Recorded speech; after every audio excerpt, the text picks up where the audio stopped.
everyone. I hope you are well, or at the very least, you are not unwell.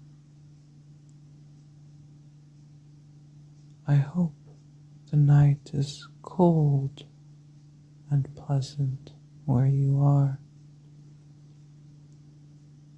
as it is here. A very pleasing night.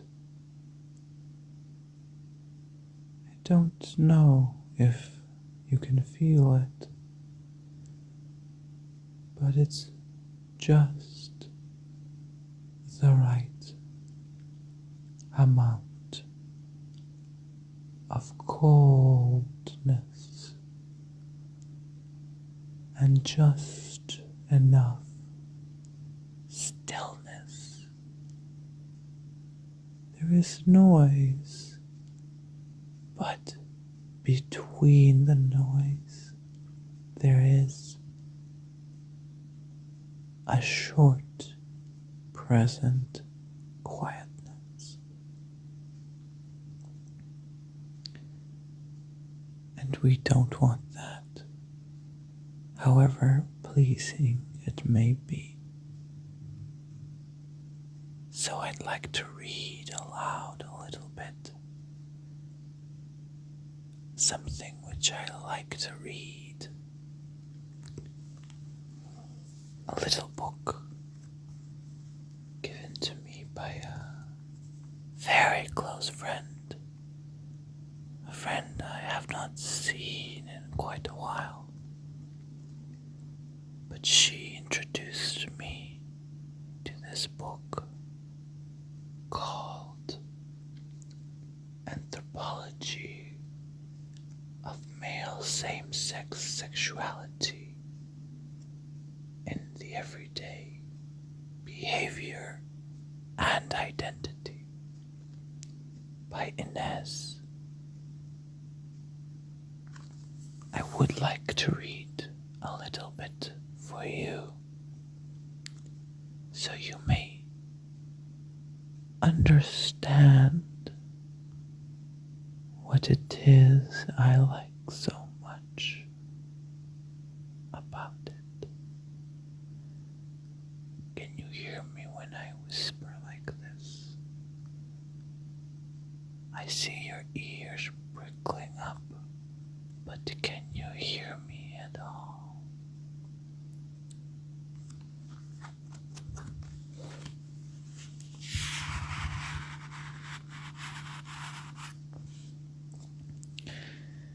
I will begin where I left off. And please forgive me if I'm a little fast in some places and a little slow in others.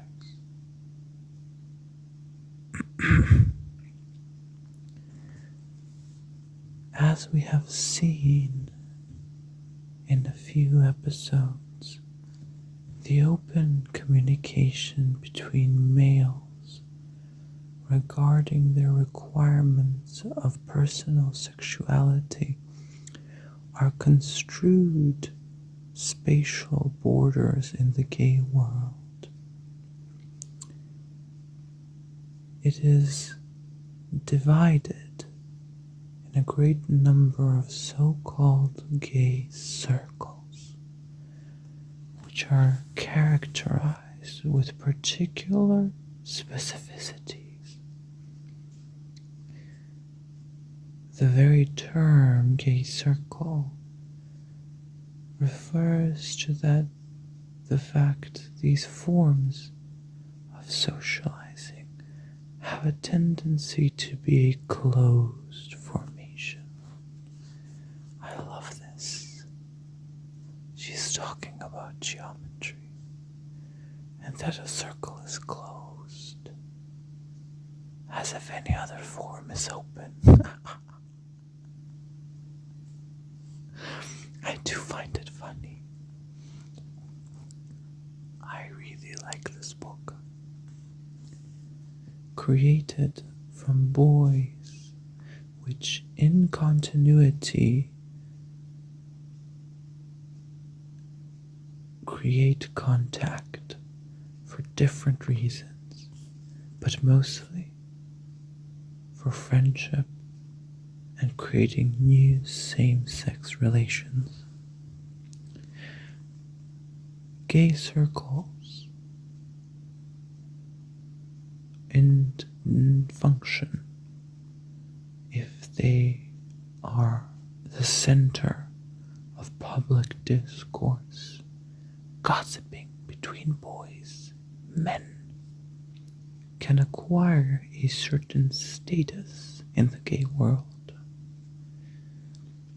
This depends if the members of the circle are respected in the wider gay community, which is determined based on how they rank in gay friendships. Interviewer 1. Your sexual partners, when chosen, you decide for someone. Does it matter to you what status they have? How they rank in gay friendships? Let's start from there. In the gay world. Sorry, I mistranslated. In gay friendships, does it matter to you how they are ranked? If they are gossiped about? If they're respected in gay circles? The answer, well, it's like this. I think that in a lot of gay friendships, it's very present, as if nothing is ever mentioned, as if sponsored by someone or something. But for someone, I think it's vital. I don't know how much money he needs to have, but if you don't like him, it's all worth nothing. And if he doesn't attract you. So I don't think it is. And I can claim it's not vital for me. This last example speaks on how gay circle structuring plays a vital role and has an economic status of its members as a result of certain economic implications in society and gay circles in the wider gay community. Apologies. In the wider period, when we find mention of so-called sugar babies, boys which exchange or sell same-sex sexual services for certain satisfactions. Based upon the following interviewee, this is how the qualifications of boys into valued and unvalued boys, men in gay circles. For example, boys, men who are known for their promiscuity in the world of gay circles are thought of as bad men. Interviewer 1.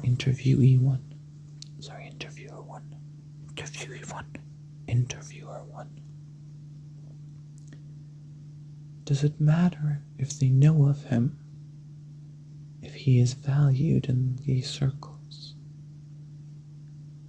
Do some people know him or he is not valued? And that can impact your choice of partner. Well, it's like this, and he laughs. I think literally it impacts it, but in the opposite direction. I know what they speak about the guy, and they totally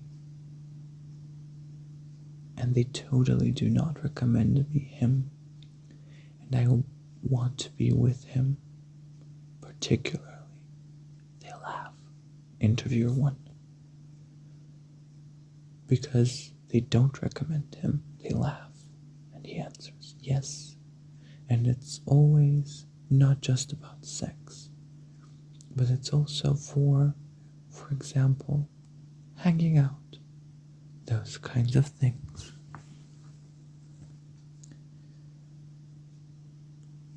So, I always want to hang out with someone who is considered bad. However, interviewer 1. Promiscuous. They laugh. Well, yes. However, I don't find myself with them, but I do like to hang out. But I think they're more interesting in discussions. According to one interviewee, the ranking of members in a certain circle impacts on how they are ranked, how they will rank the gay circle. I'm sorry, this is a little confusing. Please bear with me, I wish to change my position. Not sexually. In bed. Also not sexually. I hope you can hear me better now as I lay next to you, my friend, and continue to read.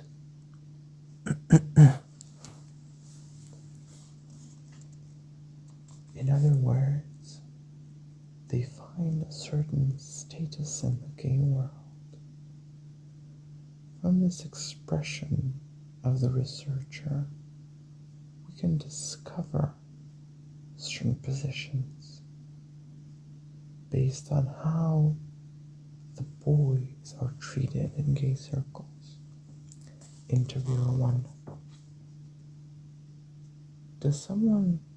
Are some treated as whores?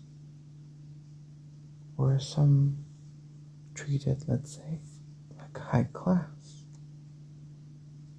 If one boy changes partners in a short time interval, gay boys,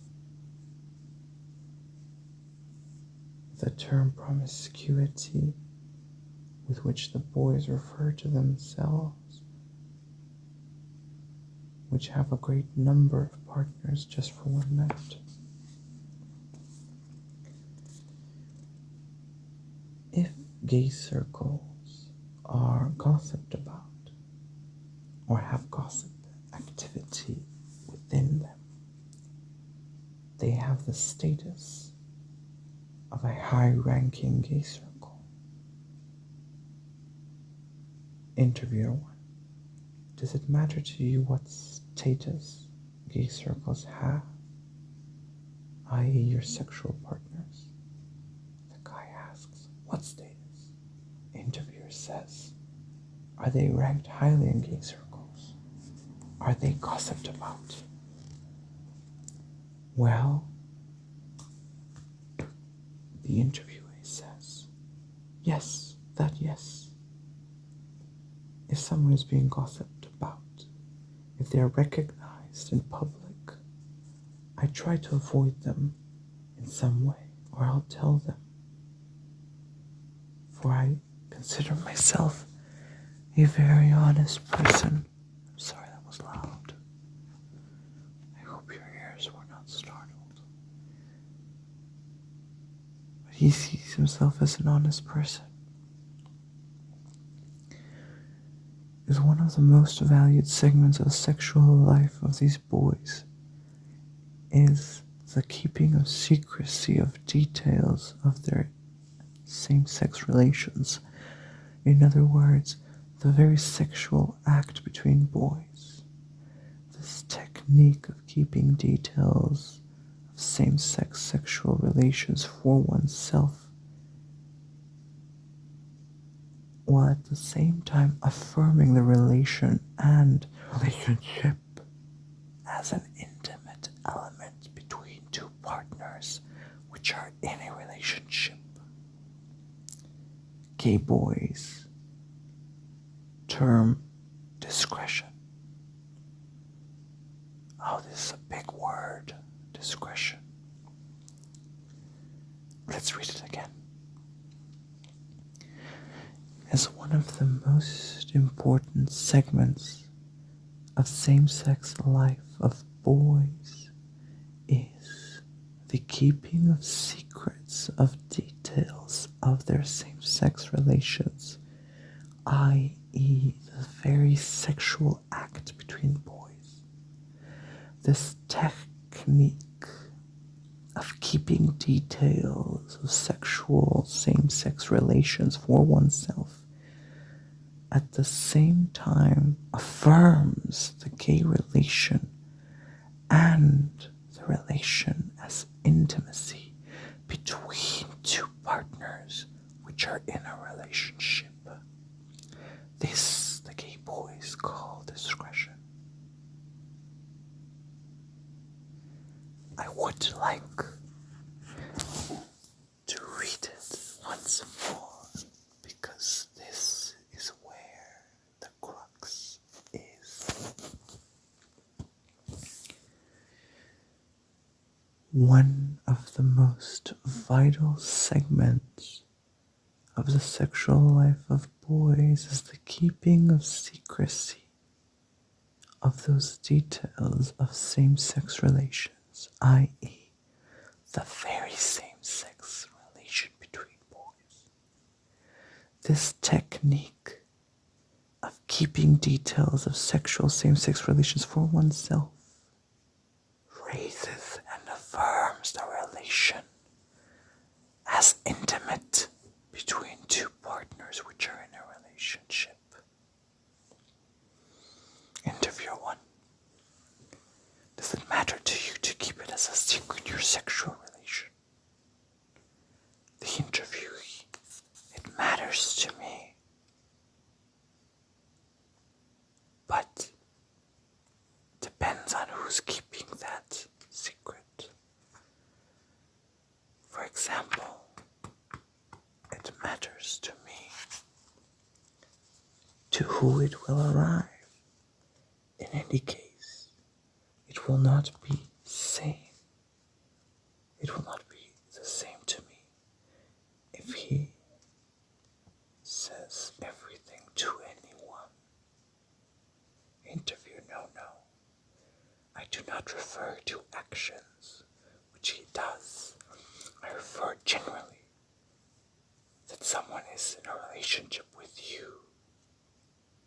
Interviewee says, let everyone know. I mean everybody from the gay circles that I am in a relation with him, but not outside the gay circle. At least not now.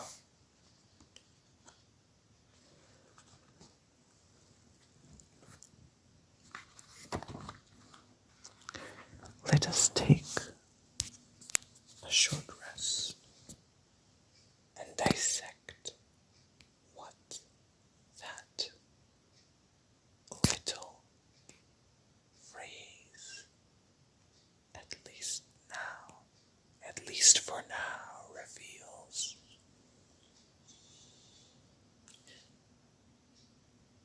In such a small little word, there is but a small little galaxy. All of his hopes are there. All of his dreams are there. And his pessimism, and his shame, and his sense of doom. In one little phrase,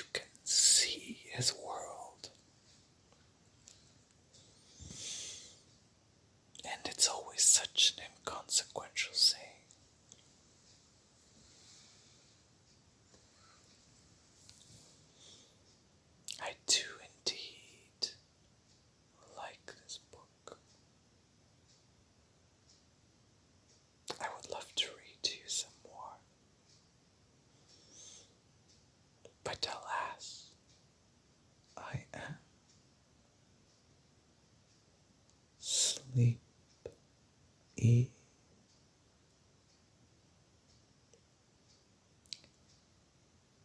I would like, though, as you are my friend, to recite a poem again, so our souls have something to digest as they sleep and hibernate. For what is night, if not winter? I would like to do, what would I like? I don't know. Perhaps the 10th muse herself, the fabulous, my favorite, my lovely, lovely, lovely, lovely, lovely, lovely Emily. I'll use a bit of a cliche one, but it ties in with the hope of the homosexual. She says, hope is the thing with feathers that perches in the soul, that sings the tune without the words, and never stops at all.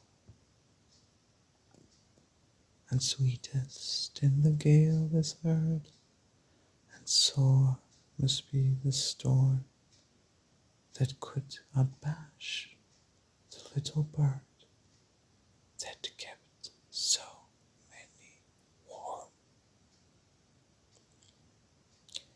I have heard its song in the furthest land,